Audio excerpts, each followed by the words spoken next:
I'd like to welcome you to another Q&A. This is Pastor Randy. It's good to be with you. A question that we often receive here at the ministry is this: how should I study the Bible?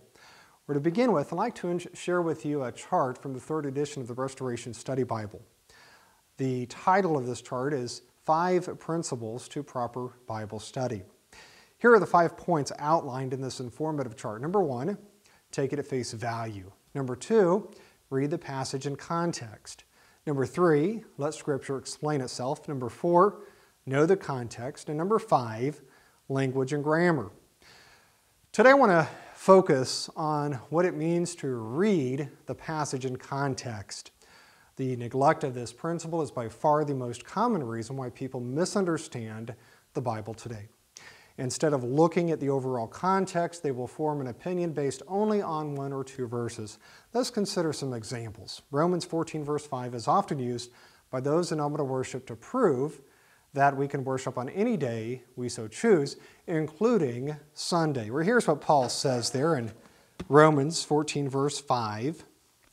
He says there, one man esteems one day above another, another esteems every day alike. Let every man be fully persuaded in his own mind. Well, as you might imagine, the common assumption here is that Paul's referring to days of worship.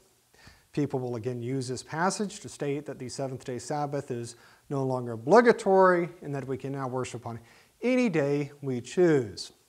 Is this the message Paul is conveying? Well, let's find out. Verse 6, here's what it says, Paul in this passage. He says, he that regards a day regards it unto Yahweh, and he that regards not the day to Yahweh, he does not regard it. He that eats to Yahweh, for he gives Elohim thanks, and he that eats not, to Yahweh he eats not, and gives Elohim thanks. Now what is Paul speaking about here? Where he's referring to fasting or going without food and drink. For example, during the time of the Messiah, many Pharisees would fast twice a week.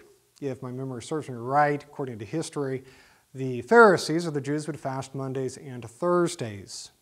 What Paul is saying here is this: it doesn't matter what day we fast on as long as we devote that day to Yahweh. This passage again has nothing to do with Sabbath or a weekly day of rest. Paul did not change, the Sabbath day here or anywhere within the New Testament. Well, let's look at one more example, Galatians 4 verse 10. And this is a very important example. Many people misunderstand this book of Galatians. Here's what it says here.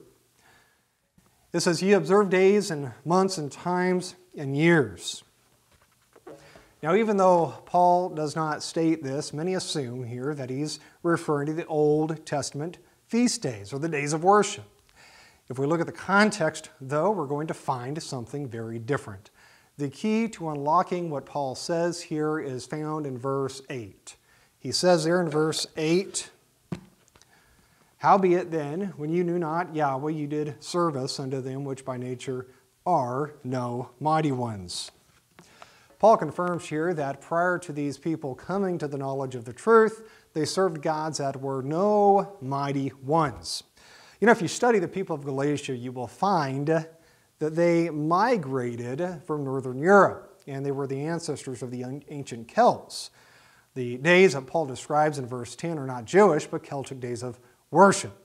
You know, do you realize that much of today's beliefs and nominal worship was borrowed from this faith, from this pagan religion, including days like Halloween, which is an adoption of the Celtic Samhain. So as believers, it's important that we remember to read the passage in context. When we do this, we are far less likely to misunderstand the word of our Father in heaven. Well, I pray that this word today has been a blessing to you. And as always, we would encourage you to prove all things and hold fast to that which is good. Until next time, may Yahweh bless. Bye-bye.